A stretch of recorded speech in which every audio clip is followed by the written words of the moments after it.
Me llamo Alice Moore y nací y crecí en la ciudad de Nueva York.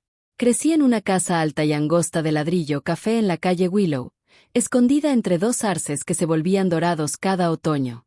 Mi padre, Michael Moore, compró esa casa por $420,000 a finales de los 90, cuando el vecindario era más tranquilo y el aire olía a castañas asadas en invierno.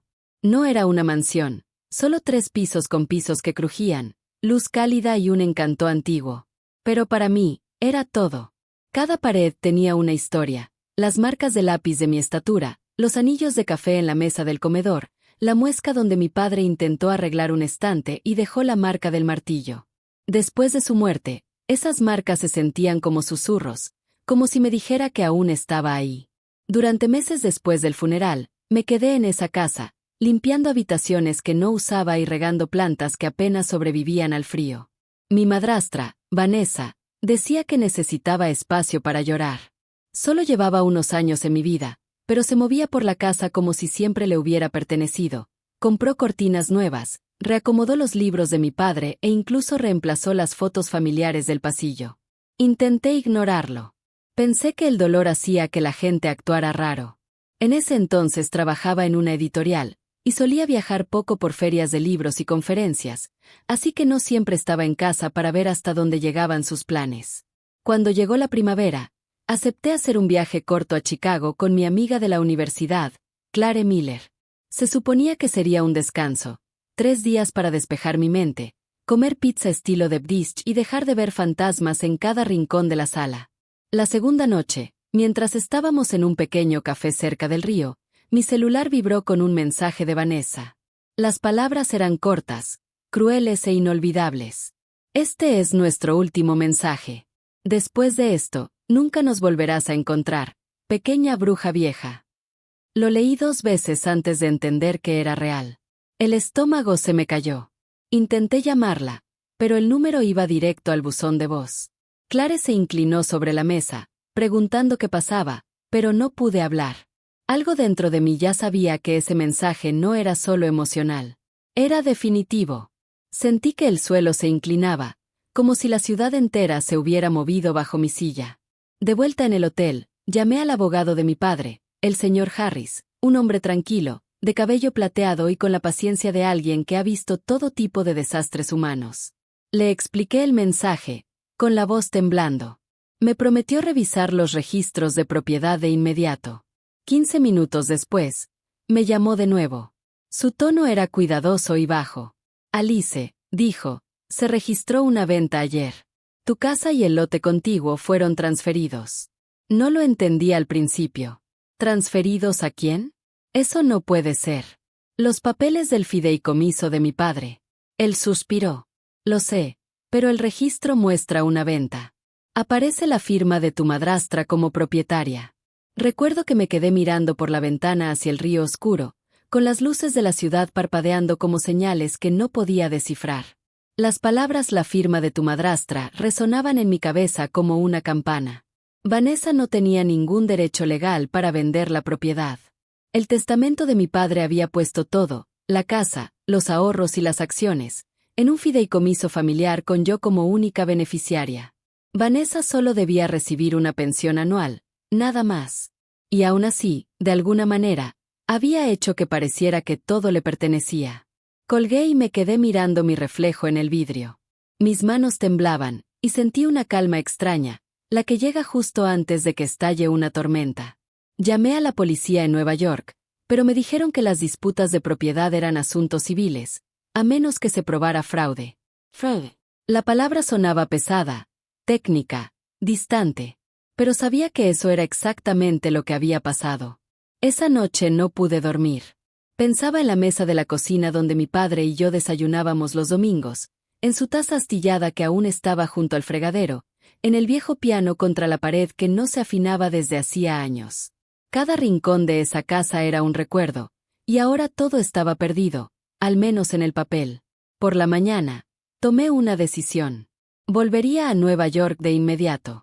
Clare intentó convencerme de esperar un día, pero no podía. Si no voy ahora, lo perderé todo, le dije. Reservé el primer vuelo y empaqué mi maleta en silencio. En el avión, miré las nubes, pensando en cómo la gente podía desaparecer tan fácilmente, cómo la confianza podía disolverse en papeles y firmas. Al aterrizar en La Guardia, la ciudad se sentía más fría de lo habitual. Tomé un taxi directo a la casa de ladrillo café, medio esperando que todo fuera un error. Pero al doblar la esquina, la vi, un cartel de vendido clavado en el jardín delantero. El pecho se me apretó. Las cortinas estaban cerradas. Las luces apagadas. Ya no parecía mi hogar. Parecía un recuerdo sellado tras un cristal. Aún así, toqué el timbre. Nadie respondió. El buzón estaba lleno de sobres dirigidos a nombres que no reconocía. Con las manos temblorosas, saqué mi celular y llamé de nuevo al señor Harris. «Estoy afuera», dije, con la voz quebrada. «Es verdad. De verdad la vendió». Me prometió recibirme en su oficina en menos de una hora. Cuando llegué, ya tenía los documentos sobre su escritorio. La venta estaba registrada bajo Vanessa Moore, con un depósito de 5,000 libras. Los compradores eran una pareja de Boston, Rosa y Jacob Williams, quienes creían estar comprando la propiedad legalmente. El resto del pago, más de 400,000 pesos dólares, debía hacerse después de la mudanza de Vanessa a Europa. El estómago se me revolvió. Europa.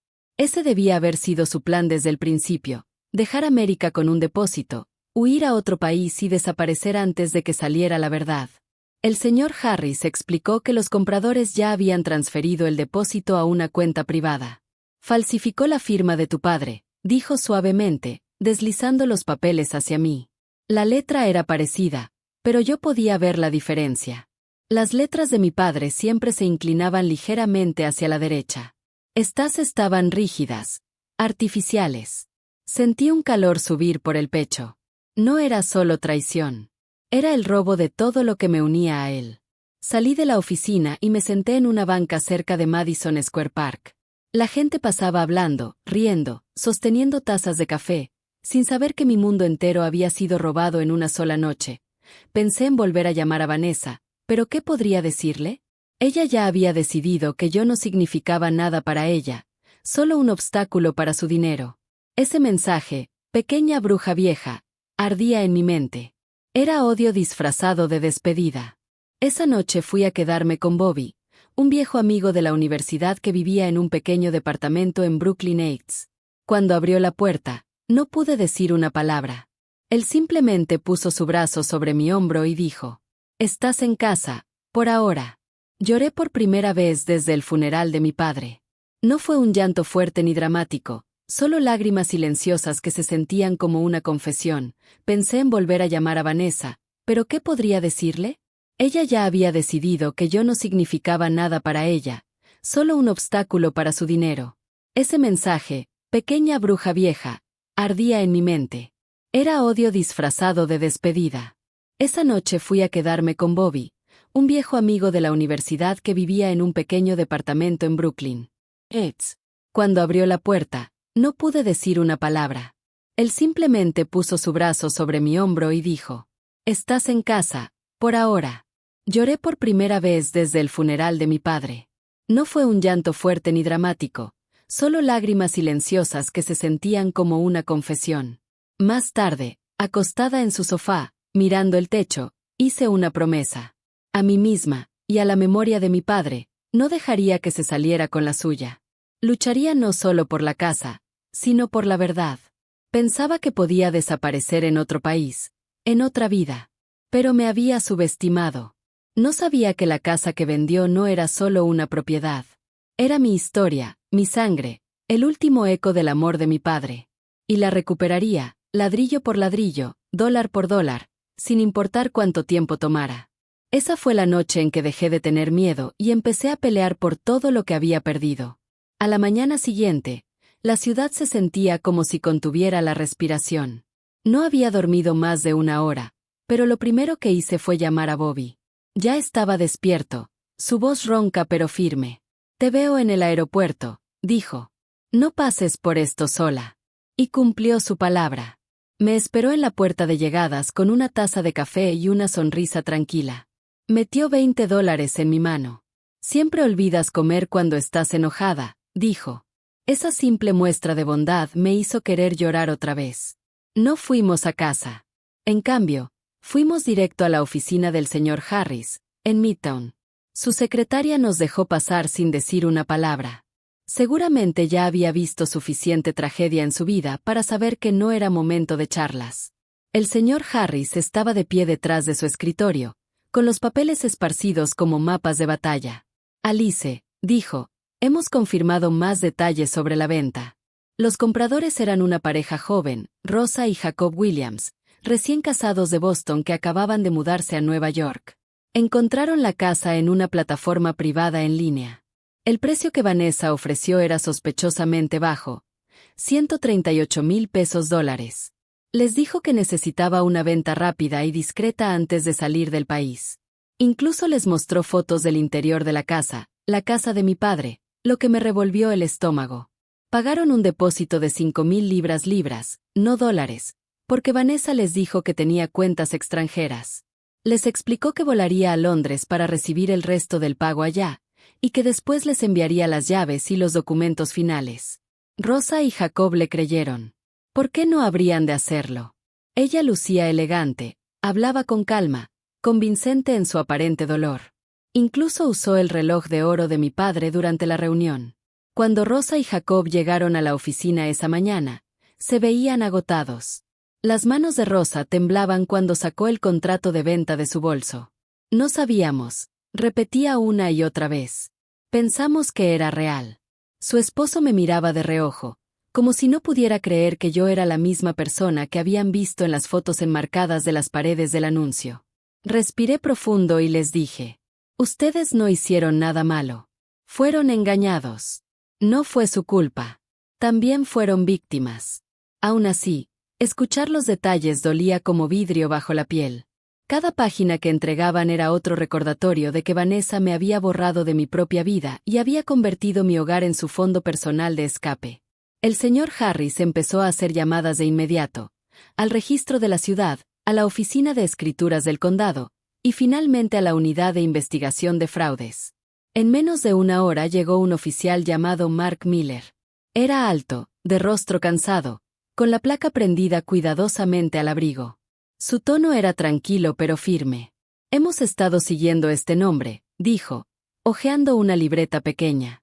Un agente inmobiliario presentó un reporte similar la semana pasada. Ella usó un sello notarial falso y una firma falsificada. Me observó por un momento antes de continuar. La buena noticia es que la pista del dinero aún está fresca. Tomó parte del depósito, lo movió a través de una cuenta de Bank of America y reservó un vuelo solo de ida a Londres para esta noche. Vuelo 223, Aeropuerto JFK, 6:45 de la tarde. La habitación se quedó en silencio. Bobby se inclinó hacia adelante. ¿Entonces de verdad está intentando huir? El oficial Miller asintió. Sí. Ya emitimos una alerta en el aeropuerto. Si entra al área de abordaje, estaremos listos para detenerla.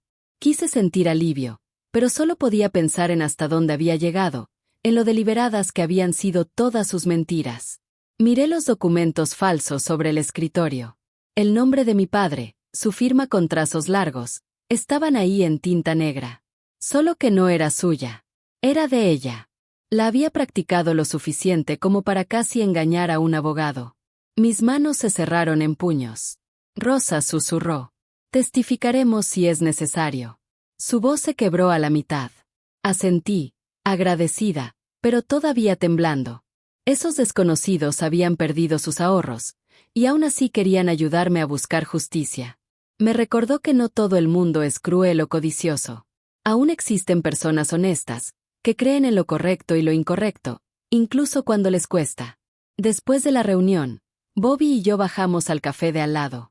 Casi no podía probar el café. El murmullo de la ciudad sonaba distante, como la banda sonora de una película bajada de volumen. Ella planeó todo, dije, hasta el momento exacto.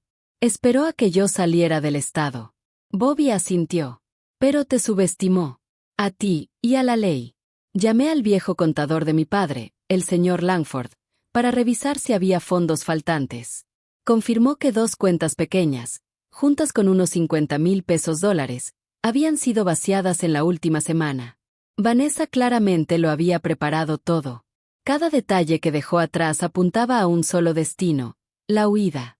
Pasamos la tarde reuniendo cada pedazo de evidencia posible: cartas viejas, estados de cuenta, copias del fideicomiso, cualquier cosa que probara la propiedad. El señor Harris ya había presentado una orden de emergencia para congelar toda transacción relacionada con la casa. En el momento en que intente retirar o transferir algo más, lo sabremos, dijo. Alrededor de las 5, el oficial Miller llamó. Estamos en posición en el JFK, informó. Ya hizo el check-in para Londres. La puerta está asegurada. Esperaremos a que pase seguridad. No podía quedarme quieta. Caminaba de un lado a otro, sintiendo una mezcla de miedo y esperanza. Bobby se ofreció a llevarme al aeropuerto, pero Miller lo desaconsejó. Mejor no. Si te ve, podría entrar en pánico y causar problemas. Así que esperé, mirando el reloj, con cada minuto arrastrándose como una hora. Pensé en mi padre de nuevo. Recordé cómo solía decirme que la verdad siempre encuentra la manera de salir a la luz, sin importar cuánto se entierre. Tal vez tenía razón. Tal vez eso era lo que estaba empezando a pasar. Cuando finalmente sonó el teléfono, el corazón se me detuvo un segundo. La tenemos, dijo Miller simplemente. Está bajo custodia. El alivio fue casi insoportable. Me dejé caer en la silla más cercana, con los ojos ardiendo. Bobby exhaló y sonrió. Eso es todo, Lena. Se acabó. Pero en el fondo sabía que eso solo era el principio. Los arrestos son una cosa. La justicia es otra. Vendrían audiencias, declaraciones y meses de espera. Aún así, era un comienzo. Esa noche volví a quedarme en casa de Bobby. La ciudad afuera estaba en calma, con esa quietud que solo llega después de la lluvia. Me senté junto a la ventana, viendo las luces reflejarse sobre el pavimento mojado, y pensé en sus ahorros. Me prometí a mí misma ayudarlos a recuperar su dinero, sin importar lo que costara. Antes de dormir, abrí el cuaderno viejo de mi padre, el que había guardado desde el funeral. En la primera página, con su letra, estaban 3 palabras. Dile la verdad. Pasé el dedo sobre las letras y susurré en la oscuridad. Lo haré, papá. Te lo prometo, en la mañana. Los periódicos titularían otra historia. Mujer arrestada por intento de fraude inmobiliario en el aeropuerto JFK. Y su nombre, Vanessa Moore, por fin estaría asociado con sus crímenes. Pero por ahora, mientras la primera luz se filtraba entre las cortinas, me permití descansar por primera vez en días. La lucha no había terminado, pero ya no estaba sola en ella. Y en el fondo de mi mente, sabía que cuando me parara frente a ella en el tribunal, no temblaría. Hablaría por mi padre, por mí, y por todos los que ella trató de engañar. Porque la verdad, sin importar cuán tarde llegue, siempre es más fuerte que las mentiras construidas para ocultarla. La mañana en que arrestaron a Vanessa, desperté antes del amanecer. El cielo sobre Brooklyn era de un azul oscuro, y el aire tenía ese frío temprano que te hace sentir viva y nerviosa al mismo tiempo. Me quedé en la ventana de la cocina de Bobby, sosteniendo una taza de café frío, pensando en lo lejos que habíamos llegado.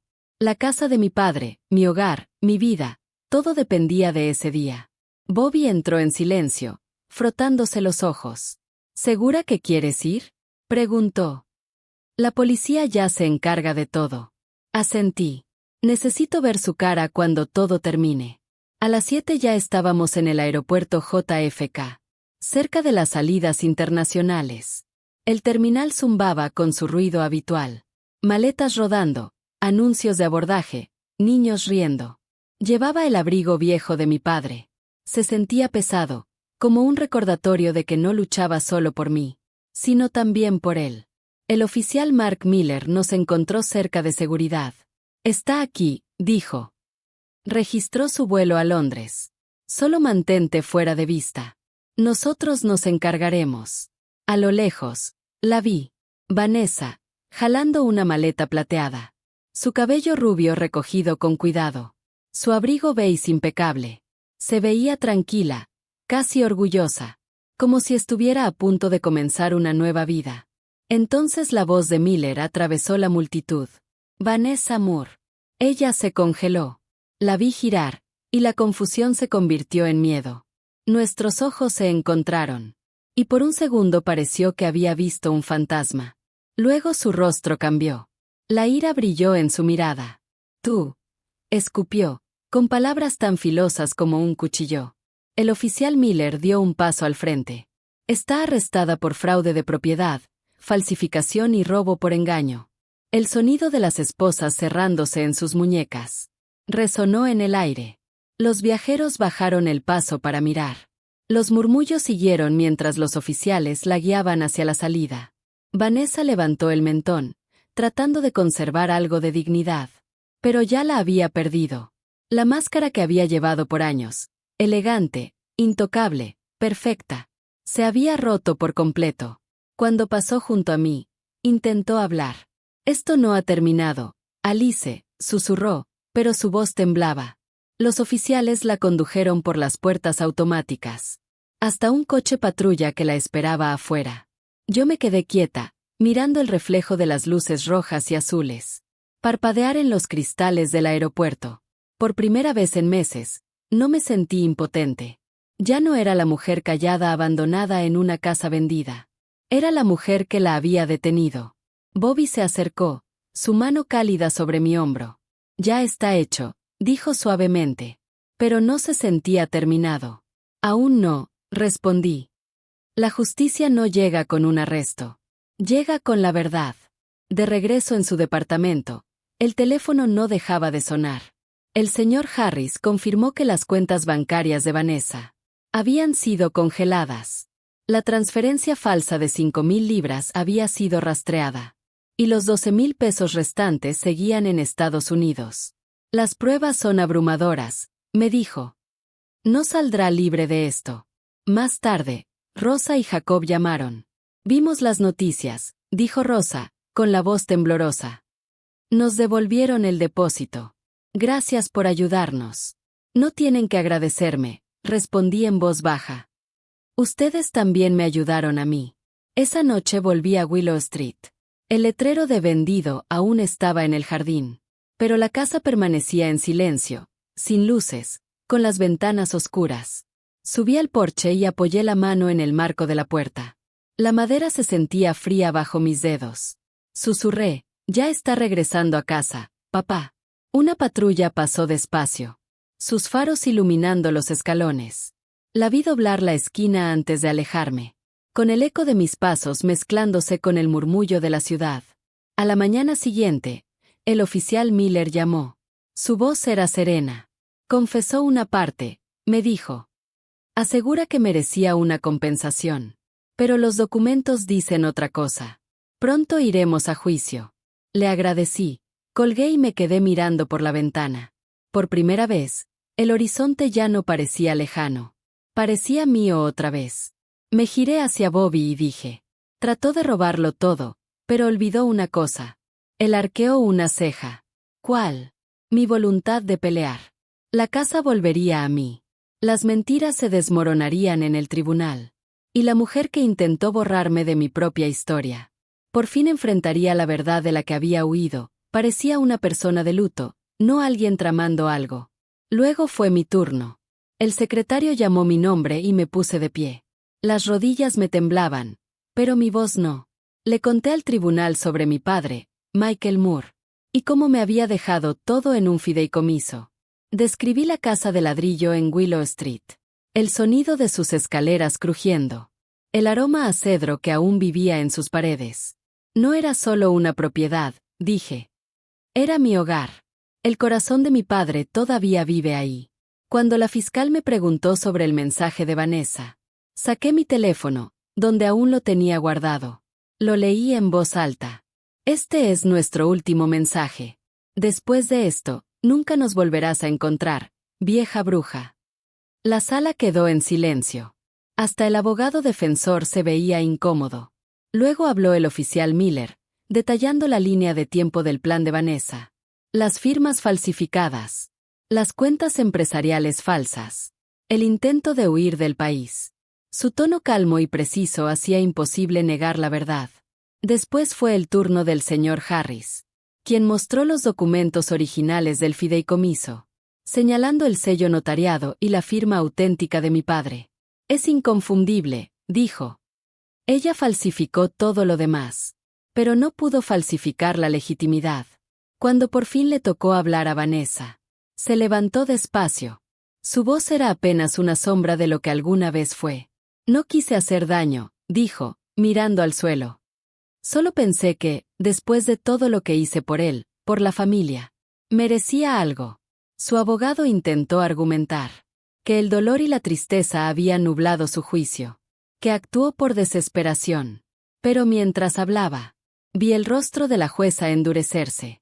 La desesperación puede explicar muchas cosas, pero no el robo, ni la falsificación, ni la crueldad. El juicio duró 3 días. En el último, la jueza me llamó nuevamente al estrado. No para testificar, sino para hablar antes de dictar sentencia. Señorita Moore, dijo. ¿Desea dirigirse a la corte? Asentí. Sí, su señoría. Primero miré a Vanessa. Sus ojos estaban vidriosos, perdidos. Te llevaste la confianza de mi padre, dije en voz baja. Intentaste quitarme mi hogar. Casi te llevas los recuerdos que me quedaban de él. Pero no lo lograste. Lo que nunca entendiste es que el amor y la verdad no se pueden vender. Ni por 400,000 pesos. Ni por todo el dinero de América. Ni por nada. Me giré hacia la jueza. Su señoría, no puedo perdonar lo que hizo. No lo digo con odio, sino con honestidad. Pido la pena máxima que la ley permita. No por venganza, sino porque creo en la responsabilidad. Debe enfrentar lo que le hizo a mi padre, a su legado, y a las personas a las que engañó. La sala permaneció en silencio. Me senté, con el corazón firme por primera vez en meses. 1 hora después, llegó el veredicto de la jueza Fields. La acusada, Vanessa Moore, es declarada culpable de todos los cargos, dijo con voz firme. Cumplirá 7 años en custodia federal, con pagos de restitución de 12,000 pesos a Rosa y Jacob Williams, y daños por representación fraudulenta. La venta de la propiedad queda anulada. La plena propiedad de la casa en Willow Street se restaura a la señorita Alice Moore. El mazo golpeó una vez. Fuerte y definitivo. Vanessa no levantó la mirada. Salí del tribunal con Bobby y el señor Harris. El aire afuera olía a lluvia. Por primera vez desde la muerte de mi padre. Me sentí ligera. No feliz, exactamente, pero libre. La lucha había terminado. Esa noche, abrí la puerta principal de la casa de mi padre. La cerradura hizo el mismo clic de siempre. Un sonido pequeño que se sintió como regresar a casa. El aire adentro era fresco y tranquilo, con un leve aroma a cedro y tomillo. Había polvo, sí, pero la casa seguía firme, intacta. Caminé de habitación en habitación. La sala donde aún estaba la silla de mi padre. La cocina donde su taza que decía el mejor papá de América. Seguía en el estante. El escalón flojo que crujía igual que antes. Susurré su nombre en cada cuarto, como una oración de agradecimiento. En la cocina, saqué 40 pesos de mi cartera. Y los dejé sobre la mesa para Bobby. Los mismos 40 pesos que él una vez me dio para un café. Cuando yo no podía pensar con claridad. Un pequeño gesto de cierre, de círculo completo. También le envié un mensaje a Clare. Solo 2 palabras. Estoy en casa. Después abrí las ventanas de par en par, dejando que el aire de Nueva York fluyera por los pasillos.